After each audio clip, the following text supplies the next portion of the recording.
Good morning everybody! Welcome back to our channel, The Lindsay's Vlog. So, ngayon araw guys is cleaning day. Is January 2. Dapat bukas ko pa gagawin yung pagliligpit ng mga Christmas decoration. Pero naisip ko na agahan na kasi balik sa trabaho na kami. So, ngayong araw ay nag-start na ako. Kanina pala, maaga ako nagising kasi nag-start na ako. So, nag-start na ako tanggalin yung iba.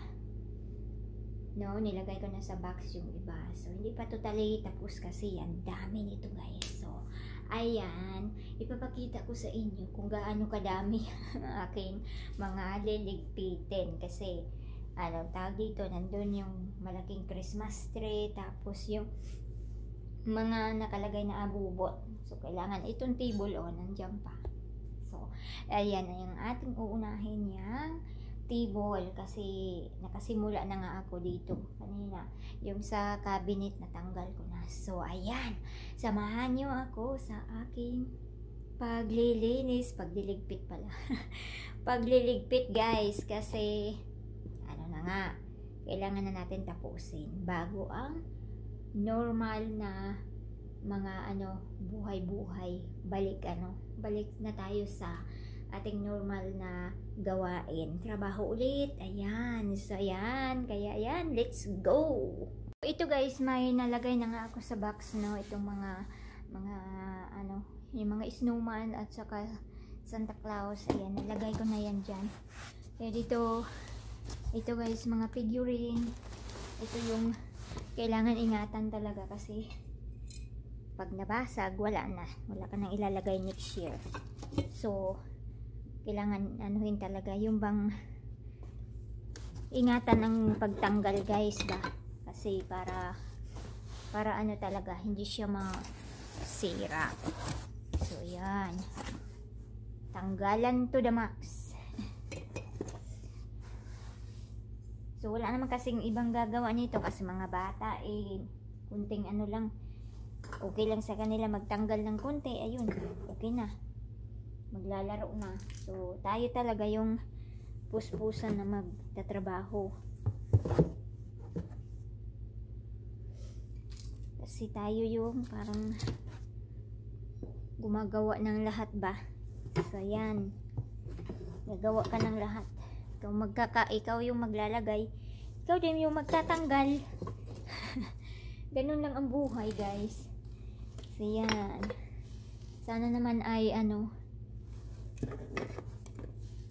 lahat tayo ay mayroong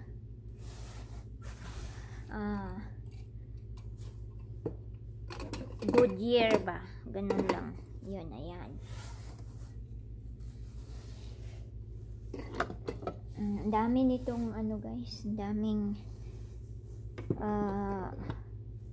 dami kong figurine ba na nilalagay talaga sa aking decoration. Ito hindi ko na tatanggalin kasi ito regular ko talaga tong nilalagay sa so ayan, diba? Gold. Lagay natin yan.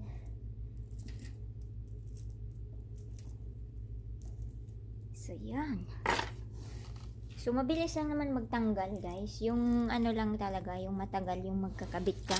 Kasi kailangan mo siyang isipin talaga kung saan nilalagay, ganoon. So, kailangan talaga. So, madaming oras ang kailangan ilaan sa pagkakabit. Pero pag tanggal kasi, ka lang sige, bira lang. So, mabilis lang siya. O, diba, tapos na yun dito. Kailangan ko linisin muna yan bago lagyan ng bagong decoration. So, yan, tapos na. Pero may mga nakalagay pa tayo doon sa may TV. So, kailangan tanggalin. So, ito yung mga figurine dito sa may TV, guys. So, yan. Ingatan talaga para hindi siya mabasag, no? So, pag lang, basag yan. So, may mga ilaw din dito guys, pero hindi ko siya nagamit. O, diba? Hindi ko man lang na-on to. Tapos nilagay-lagay ko pa. Hindi ko man lang na-on. Nakalimutan na. Kalimutan na i-on siya. So, yan. So, malinis na siya. So, mayroon pang ano, mga kunting mga ano, na ilalagay dito sa box na to. Gaya nito, oh. Pwede siya dyan kasi mabigat siya. So, pwede siya dyan. O, ayan. Diba? Nakasave ako. May talagang nakalagay. So, gaya nito, pwede nating ilagay dito sa figurine para ano siya, hindi talaga siya, parang sama-sama siya guys. Ayaw kasi maghiwalay-hiwalay tapos next year maghahalungkat ka na naman kung nasaan mo nilagay. So maganda pag isama-sama mo na para iisang ano lang ba, iisang box lang yung hahanapin mo, makikita mo na siya. So yun, cute diba? Oh, ayan, yung lalagayan ko ng candle, nabasag na nga. Basag na nga dahil dito sa mga bata. Mahilig din sila maglaro kasi dito sa loob. Kaya, yan may nabasag na isa. So, ayan. Yan siya guys. Marami pa tayong tatanggalin, no? Kasi yung Christmas tree, oh, ang laki. Ang dami pa rin niyang ano, ang dami pa niyang mga ornaments na tatanggalin. So dito naman tayo magtatanggal guys, no? So gaya nito. Ayan. Lagay natin ulit sa box para maging ano pa rin siya, maganda pa rin next year. So ano na, hindi na kailangan bumili talaga guys. Pero yung iba guys, alam niyo guys, anong tawag dito, yung mga decoration nila, nagpapalit sila every year. As in, ano talaga, tinatapon nila yung mga, ano, tinatapon na nila yung mga decoration nila. Tapos next year, palit na naman sila ng bago. So, ako, ay alam naman tayo mga Pinoy, may pagka-ripot. Hindi tayo ganun, diba? So, kailangan natin, ano, kailangan natin talagang mag-tipid-tipid, o diba? Hi, play, I have the video, Dagin, you're not close. So, yan, gising na si Bunsoy. Ang dami ko pa rin tatanggalin guys. Hanggang baba yan doon sa ano. Tapos mayroon pa sa ano guys, mayroon pa sa labas. Yeah, lamig ngayon. So, hihintayin ko yung isa kong anak na magising, yung lalaki.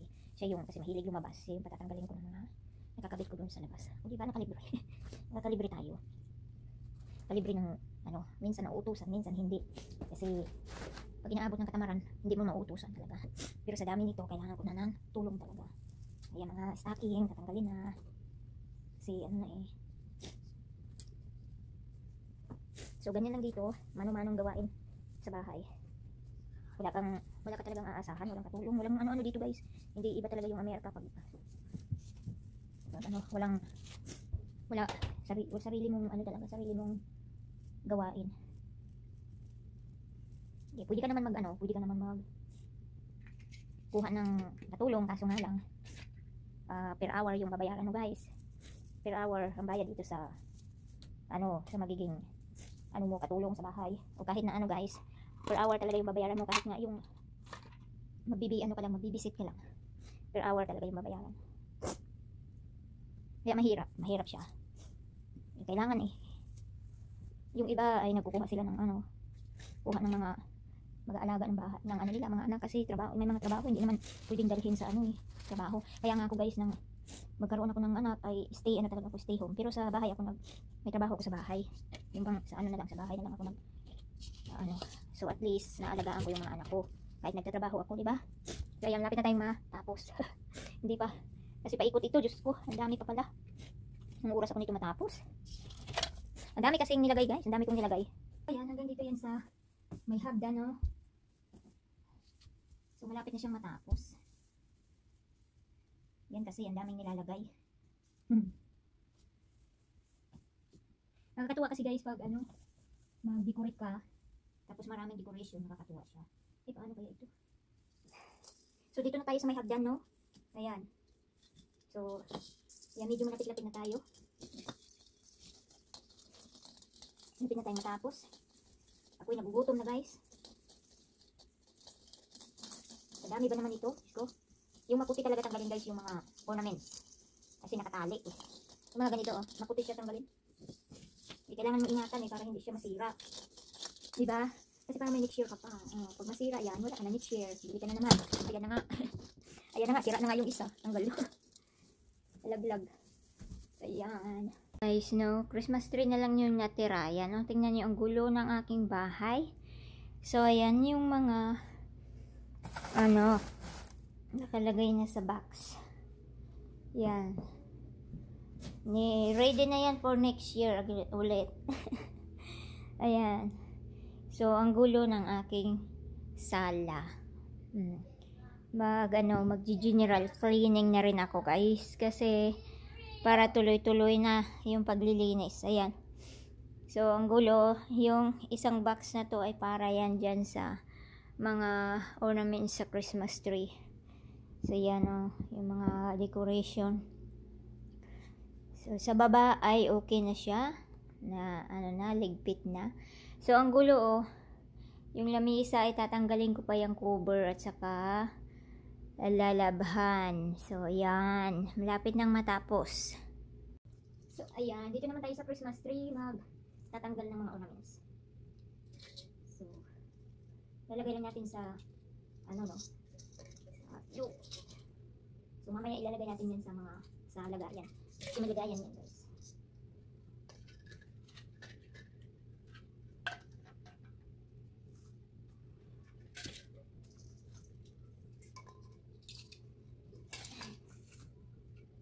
Matagal magtanggal. Minsan. Pag marami, matagal, guys. Ang dami kasi. Yan. Ornament pa more. Ornaments.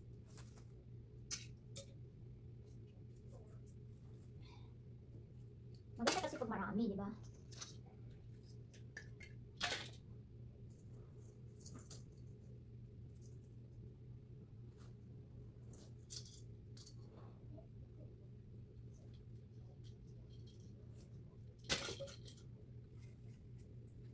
Ang hirap pag maliit.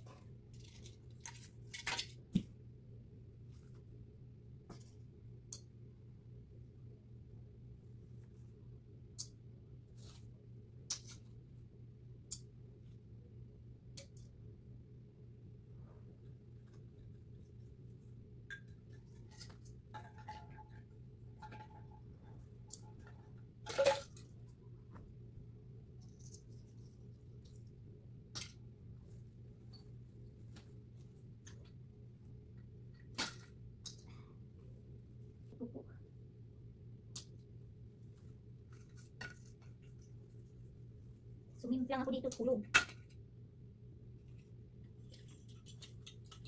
Ayan, lapit na, guys.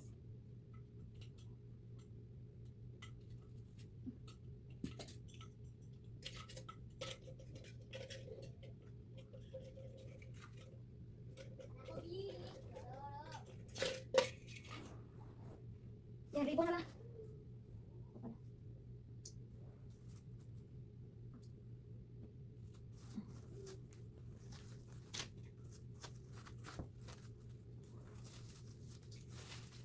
Diba, ginulo ko na yung buong tree, guys. Ginulo na. Ginulo na.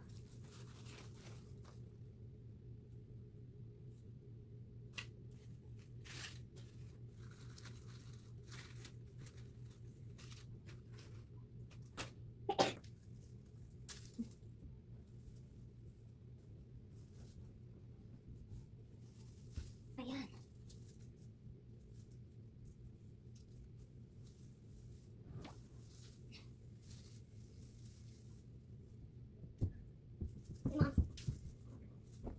Let me see that. Ah. This job.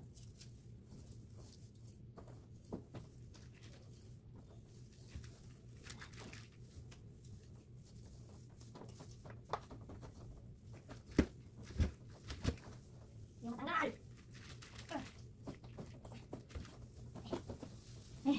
Aray ko. Hirap magtanggal, may bugok.